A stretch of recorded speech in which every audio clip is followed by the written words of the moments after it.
Hello, hello, and welcome to this edition of the Cancer Coach Talks. I'm your host, Leslie Nance, and tonight we're going to talk about one of my favorite subjects, worry. Oh my gosh, can you believe that I would totally say that worry is one of my favorite subjects? Whoops, I did not mean to do that.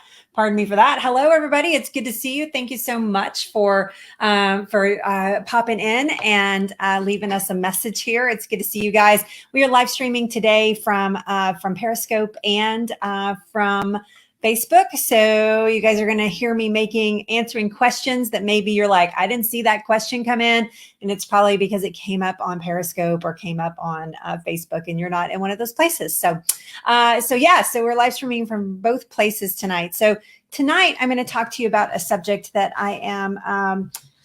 I have been digging into a lot lately, not because of my own worry, although I do have worry. All of us do, human beings. We have a natural tendency to worry or to be concerned or to have concern. It's one of the human emotions that is sometimes it's most satisfying, and I'll talk about what I mean by that a little bit later in the show tonight. So or in the training tonight. So let me introduce myself super fast. My name is Leslie Nance. I'm a certified holistic nutritionist. I am a certified holistic cancer coach and one-on-one cancer coach as well, teaching people how to make their bodies an inhospitable environment to cancer and to disease. Really taking the time to sit down with my clients and share with them what their bodies needs to promote healing. So if that interests you, I will put up a link, or you can contact me any way that you can find within Periscope or within Facebook, and happy to discuss that further with you. But what I want to do is I want to get right down on this subject tonight so that you guys have the best information possible. I do the Cancer Coach Talks on Tuesday nights at 6 p.m. Central Time. I'm here most of the time. I'm not here all of the time, but I try to be pretty consistent about it. And we just talk about different topics around the idea of helping the body to heal. So I wasn't here last week, of course. So worry. So in my life, in the past few weeks or months even, there has been a lot of emotional trauma that has happened. And you may be like, what? A bunch of you just wanted to kick somebody's butt just then when I said that, because you're really protective of me and I love that you are. So, but I have had a lot of emotional trauma in the last month. I have, within the last month, my dad had the last 2 months, my dad had a massive surgery on his shoulder that left him with this huge block underneath his arm. And he's going to be okay. By the way, a lot of you know my dad. And so you're like, wait, what? How scary? He's fine. He's just healing. But it was scary to watch him go through that. He's actually starts physical therapy, I think, tomorrow for it. So there was that. So it's kind of started with that. And then my, out of the blue, my Nana, again, most of you have heard me talk about my Nana before. My Nana died and caught us all completely. She was not sick. She was gardening 2 days before she died. And she went to the hospital with chest pains and never came out. And actually, they were getting ready to send her home and she had a massive heart attack and died. And then just transitioning through my Aunt Pat. A lot of you know my Aunt Pat from the chocolate cake stories that I tell about her and her amazing chocolate cake. And that's what I use. I use that as an example of moderation. If my Aunt Pat makes my favorite chocolate cake, I'm going to eat the chocolate cake. She also was having a minor procedure on her heart and went into the hospital and never came out and died. We had our funeral last week. We were with a bunch of family. To the night before her viewing, Robin was attacked by a pit bull and bit the shit out of his hand. And I'm sorry, Penny Lane is getting ready to go for a walk. Excuse me just a second. Penny Lane was actually attacked by a pit bull, and Robin, in the effort to save her life, don't give me any of this. There's only bad pit bull owners and no bad pit bulls, because this dog was vicious. And they yelled across the street that he's safe, he's friendly. Really? Anyway, And so we've been going through the trauma of that. And then we had, the 2 days of the funeral and then all of the family and just on and on and on. And I know a lot of you are like 2020 just keeps on giving. And I know it's what it kind of feels like, but there has been a lot of emotional trauma. And there has been a lot of reason for me to sit around in worry. And so, because of what I've been through, I wanted to share with you tonight my perception. Sorry, guys. Hopefully, Robin will get a hold of her. My perception of worry and how to navigate it and how to control it, especially when it comes to something as significant in your life as a cancer diagnosis. So, the title of this was Why Cancer Loves Worry. And so I am very guarded with myself. Sorry. As an 8-year cancer survivor, I'm very guarded with myself with the amount of emotional trauma that I allow to take root in my life, because it's really important that I protect who I am and my emotional status so that I do not create a scenario in my body where cancer could thrive. And so it's very important to me to be very guarded with that. And so what I would like to share with you is Penny Lane barking. Hopefully they're getting ready to leave. But what I'd like to share with you tonight is dealing and working through that type of trauma. So worry is actually what I consider a habit of thought. And what I mean by that is that we get into patterns, we get into an emotional struggle, if you will, with ourselves, where we create scenarios based on two things: something that has happened in the past, or something that we predict will happen in the future, or that we worry about happening in the future. Okay. And so worry becomes a habit of thought around those. I will tell you where worry does not live, and that is in the present. So it is a thought process or a habit of thought around the past and the future. And that's what we're going to talk about tonight, right? We're going to talk about those things tonight. And so worry is actually fretting about something that has happened to you in the past or that you fear will happen to you in the future. And when we think about a cancer diagnosis, we think about the trauma of just hearing the words, you have cancer, right? And how you never want to hear that again. Like you're so worried about a doctor saying that to you again, that you create a pattern of thought around that. And you do a bunch of what ifs. And if you've never heard my what if lesson, then go to YouTube and look up the cancer coach. That's me. And then look up the what if monsters, because that I talk a lot about the what ifs, and we're not going to get into that today. But we signal this pattern of thought that is called worry around that trauma that has happened to us.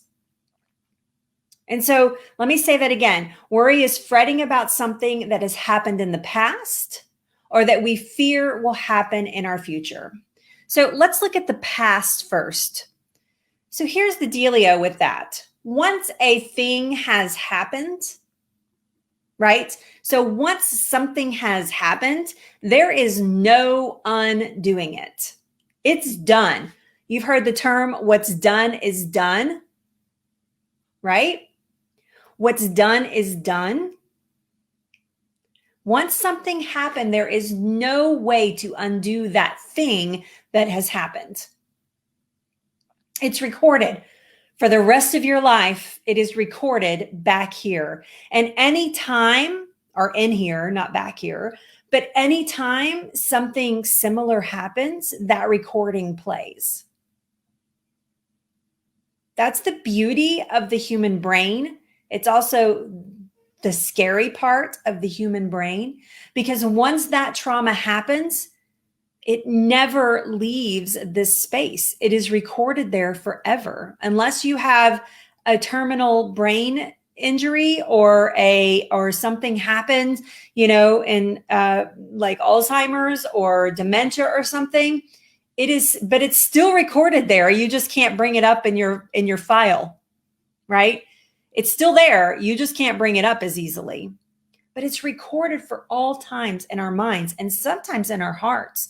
And if we let it go too far, in our whole body. No one or nothing can change anything that's happened in the past. Even that 3 seconds ago that I just started this talk, or that 3 minutes ago that I started this talk, nothing can change that past. It's already happened. And so it's incredibly, when I say this, you're going to be like, wow, that's a really simple switch. That's a really easy shift in perception. And it sounds so easy, but how do you do it? And we'll get to that, I promise. But it's unproductive to dwell on past injuries or past mistakes. When something happens, that's where it is in the past. This type of worry that you spend in the past is really the most harmful kind of worry in our health, excuse me. When we are challenged with something in our lives that creates a trauma response, we begin to build a pattern around that trauma response, depending on its significance in our lives. And we do this with happy thoughts too, by the way, but most human beings do it with scary thoughts or trauma or negativity than we do it with happy. If somebody tells you your hair looks pretty, you're like, oh, thanks. But if somebody says, what, are you ever going to color your hair? Like, how much gray are you going to let come out? You don't remember the person that says your hair is pretty. You remember the person that said, what's up with your hair? Right? Does that resonate with you guys? Are you catching what I'm throwing down there? So we internalize, as human beings, we internalize those negative emotions, and we begin to use them as just like an architect would build a story or build a building or anything. A creative would build something. We begin to build a story in our mind around that event. And so this type of worry is really harmful to our health. It's really harmful to who we are as human beings. And if we let it dwell too long, if it becomes chronic, then we're in big trouble. It can raise blood pressure. It can keep a strain on the heart, a permanent strain on the heart. It can lower your immunity. It can make fighting infections or cancer near impossible. Chronic worry plays a huge role in our lives, from our relationships to our physical health and everything in between. Even our self-value becomes part of that architect or that story that we build around these scenarios that we spend time worrying about. We begin to believe that we can't heal. We hear doctors' words 100 times say to us, this is a terminal disease. And we begin to internalize that. And we begin to think that that's the truth. They don't know. They're just another human being saying that. They're giving you an opinion. You don't have a date stamped above your butt crack that it says expires by. Look on the bottom of your feet. Look on the back of your neck. Look in the palm of your hand. Look in your butt crack. I don't care. Look anywhere. You're not going to find anything that says when you're going to die. So that doctor has no idea when that's going to happen. But we build this story because of worry. We build this story and we begin to break down like, man, maybe they're right. Maybe I can't. Maybe it's impossible for me to heal. And that is a dangerous pattern. When people come to me They have come from a point of in their life that they have been beaten down to that. And they're like, I got to fix this. I feel like I can heal. I just don't know how to do it. In fact, I was just writing a class right before I did this session tonight. I was writing a class for my 8-week program, and the class was about eating on purpose. But I was talking about how we react out of desperation, which is also a form of worry. We act out of desperation to try to fix something, and we do that trying to atone for past sins. And so we work out of desperation trying to fix something that we think that we did wrong in the past. And that's living in past worries. And that is dangerous to our health. Chronic worry plays a huge role in our ability to heal. The worst is actually how it removes you from the present and creates a storyline in your mind for what the future holds. I'm going to read my notes and say that again so that I'm not so jumpy around. Right? The worst is actually how it removes you from the present and creates a storyline in your mind for the future. How many of you are picking up what I'm throwing down? You're like light bulbs everywhere. Light bulb, light bulb, light bulb. Ding, ding, ding, ding, ding, ding, ding. Oh my gosh, I totally do this. Right. And this doesn't just apply for cancer. This applies for all parts of our lives, quite frankly. All trauma, all sadness, all fear, anything that tries to creep up. And so to disarm it, we must recognize our mistakes and learn from them. But we must leave them in their permanent home. We must recognize the trauma and we must learn from it, but we must leave it where it is, in the past. Not worth worrying over anymore because it's already happened. And there is nothing that you can do to undo it. When people come to me for coaching and they say things like, I had a lot of past trauma. I'm like, okay, well, just give me a synopsis of what you mean by past trauma. And they'll begin to tell me and we'll begin to unfold. And I think that they think that we're going to spend a lot of time in that, like a psychologist or a psychiatrist would, undoing all of that, like unpacking all of that luggage that they're bringing with them to the sessions. And I tell them right up, this is not about anything that has happened in the past. This is only about what is happening right now so that you can begin to create the future that you want. Because if you base your future on the past, a lot of us would be in deep shit. We'd be in big trouble. And so to keep from creating that, staying in the present as much as possible is really going to help negotiate what you want or what you want to create in your future, right? If you are definitely steadfast in the present, you'll have a healthy realization that the past is gone forever,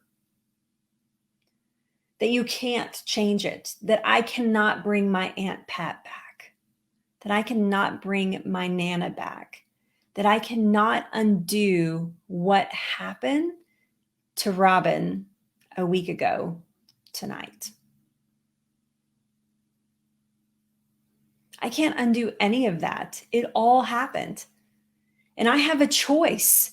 I can either wallow around and like all the badness that's happened, or I can be grateful that I had my Nana for so long, that I got to spend a little time with my Aunt Pat living closer to her than I had for the past 20 years.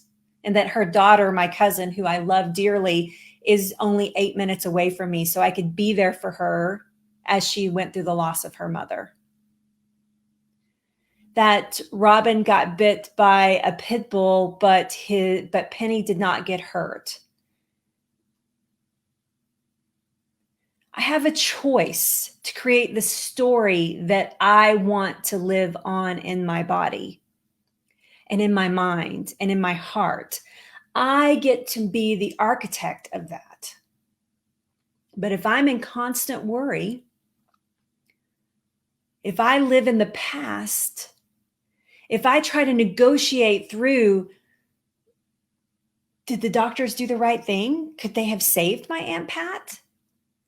What if those stupid dog owners would have had their dogs on a leash and not roaming free? They had two, by the way, not roaming free in the front yard. I mean, come on. You get what I'm saying here? You know, what if my Nana had not gardened 2 days before? What if somebody had been there to help her? Would she have not died of a heart attack on that day? Do you see all like where I could spend my energy and where I've chose to spend it, but where I could spend it? You really have to learn to live in the present moment. You have to understand how to architect the emotions that you want to happen. No amount of worry will change anything that has happened in the past. And guess what? It's not going to change anything that happens in the future either. So let's go to the future quickly. The past pains, traumas, injuries, grudges, acts of injustice, those are just the things that I feel like I'm dealing with right now. Let me read that again. The past pains, traumas, injuries, grudges, acts of injustice leave the impression in the mind and seep through your physiology, through your mind-body connection. Basically, what that means, in other words, what that means is that worry actually manifests itself in our health. It shows up in your body. We have a connection, a mind-body connection. And anybody who tells you that we don't is a lunatic. And I don't care if they're the best freaking surgeon on the planet. I had somebody say to me one time, they were meeting with their surgeon and they were like, he's the very best surgeon on the planet, blah, blah, blah. And he raked me over the coals because I was giving his patient so much hope for her future, telling her, what she was capable of, what she was capable of creating up here that would show up physically in her body. And he said to me, "You're giving her false hope." And I said, "There is no such thing. There's only hope. There's no false hope." He was not happy with me, and I didn't care. And I don't care if he's the best surgeon on the planet.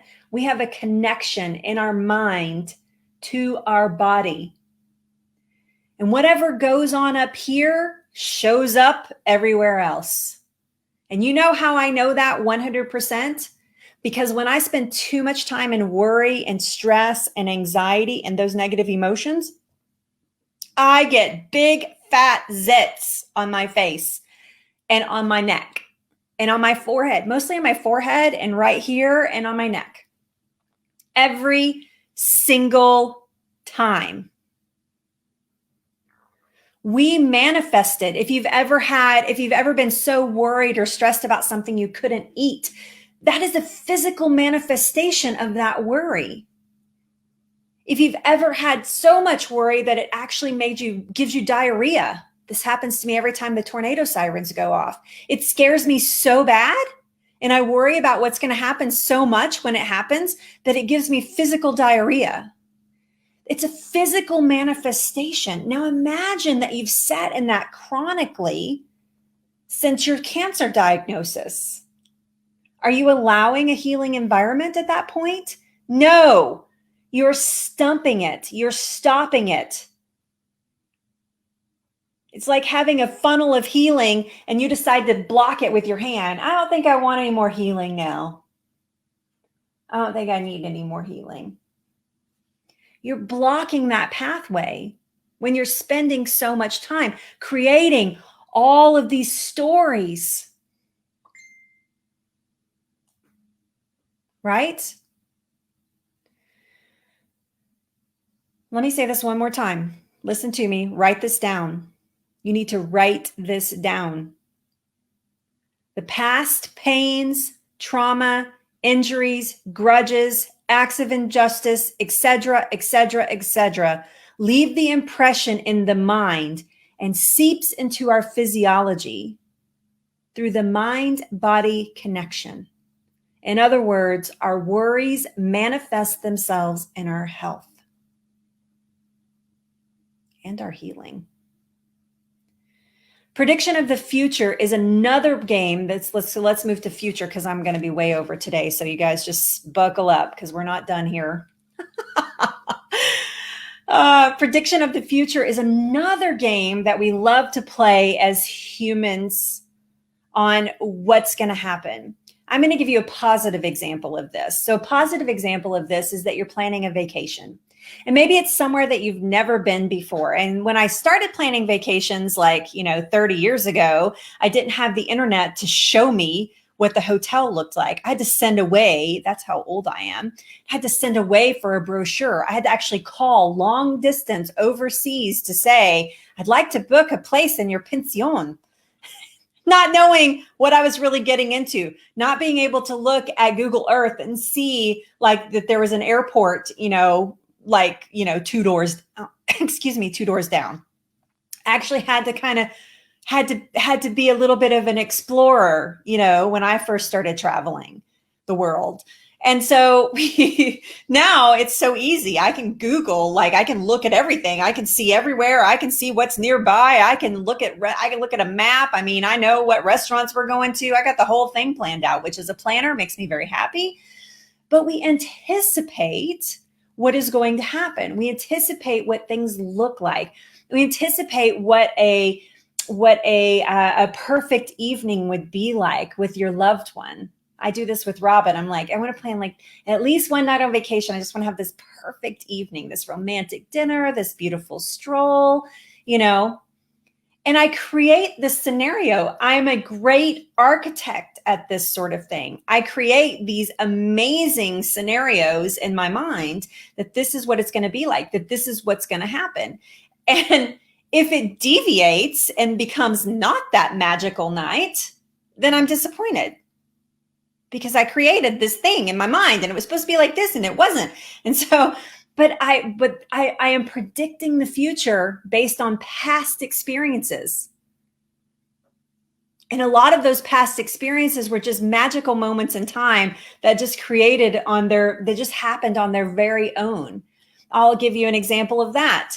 One night it was actually, I can't remember what birthday, it was 2007. So I was 37 years old. It was 2007, and we were traveling to London to see the last 3 Rolling Stones shows. If you guys don't know, I'm a huge Rob and I are ridiculous Rolling Stones fans. We were traveling to London. It was the last 3 shows of this tour, the Bigger Bang tour, and we actually lucked out and got tickets for all 3 shows, which was really hard to do.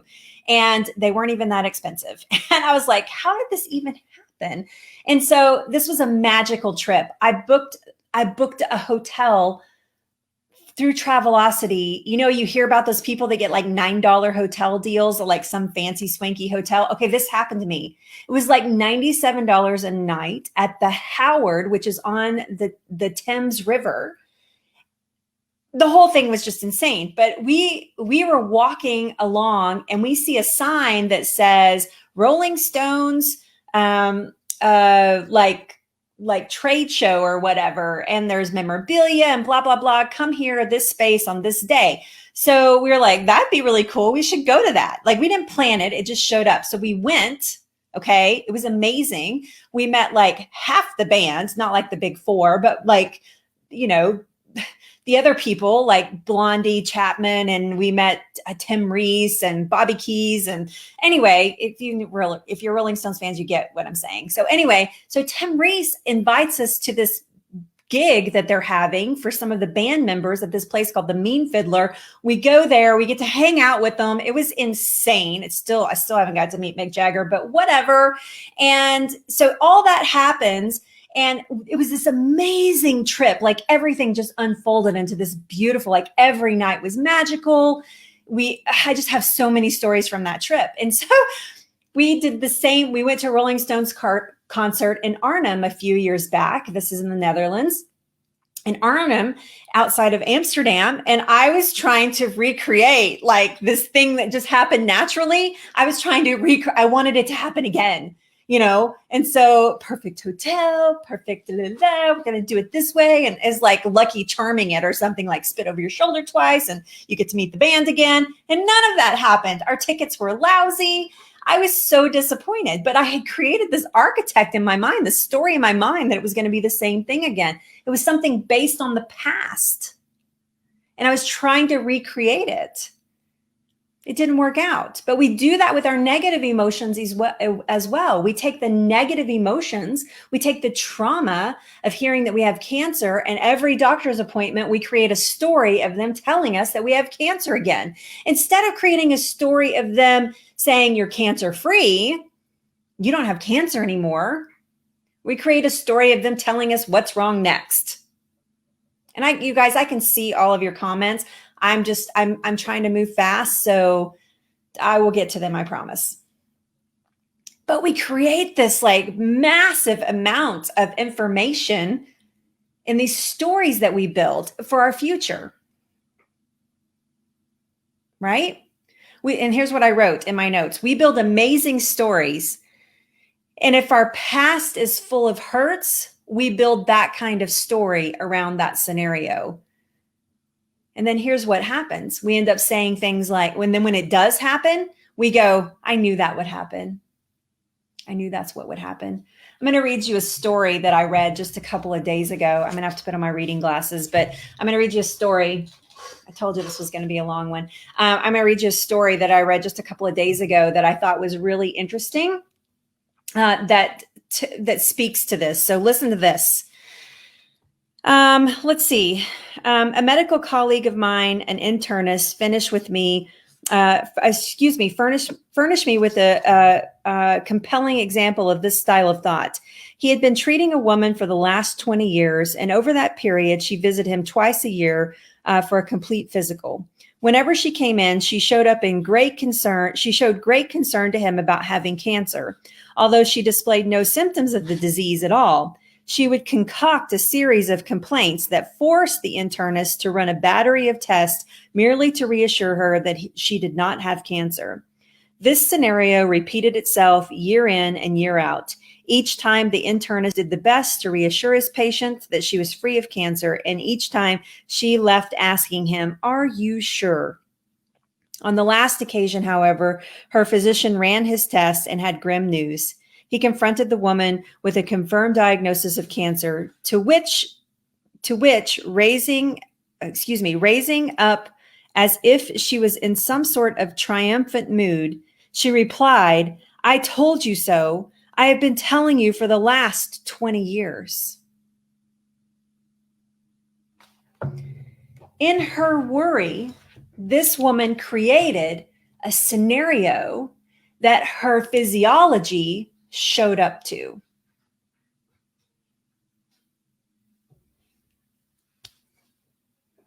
How many times have we done this in our lives? How many times have we tried to predict our future based on the past?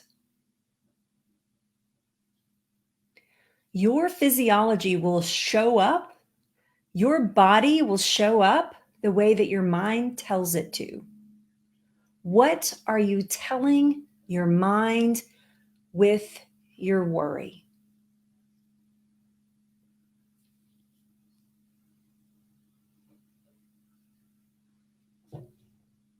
If you're fixated on the future, you will never be satisfied with your outcomes. If you are fixated on creating these stories, you will never be satisfied, because you cannot control your future. There's no crystal ball that tells you how and what is going to happen to you. So you must live in the present. The present is where your health is, and it's also not where worry is. Here's what I wrote about that. The mischief of worry is defeated by the appreciation of how your life shows up in the moment. What your life is giving you today. Don't spend your time back there. There's nothing back there for you. Don't let that back there predict what's happening over here in the future. Stay here. I call it the colorful middle. Stay in the middle. Stay steady. Stay balanced. Don't linger in the past, good or bad. I just gave you an example of lingering in the past for the good and trying to let it predict what my future, or trying to negate what my future would be like. The whole concert story I told you. It didn't work out. It didn't happen. But had I stayed fully present in that moment, I probably would have had a different experience in that in Arnhem in the Netherlands in that concert. If I didn't stay fully present in the day that I buried my Nana, the day that I buried my aunt, the day that Robin got his hand bit, I would feel a lot of anger and a lot of frustration and a lot of sadness and grief. I would think of all the things that I missed out on by not having them in my life, instead of thinking about how can I allow their legacy to live through me?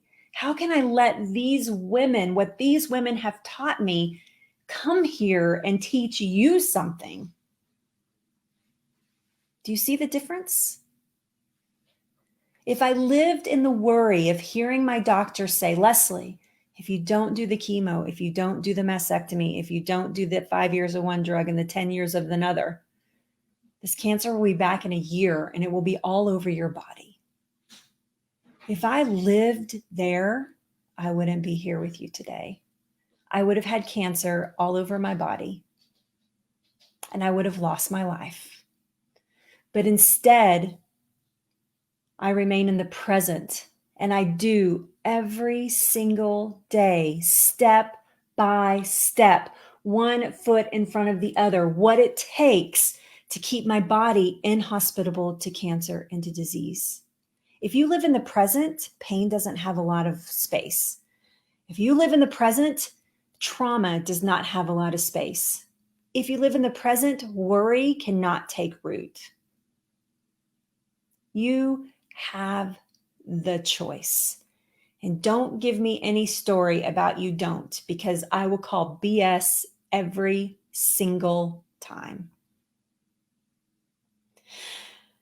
Okay, I'm going to go look at your comments now. If you have questions, now is a great time to type those in. If this resonated with you and you want to know more, I'm going to highly recommend that you go to my website, anystagecancer.com.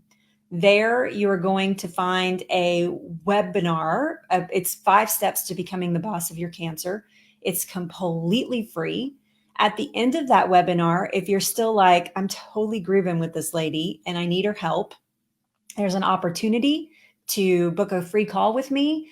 Let's talk about what's working, what's not working. Where do you need help? How do you get to this point of healing? How do you unblock this massive stopper that's clogging up your healing pathways? I'm here to help you through that.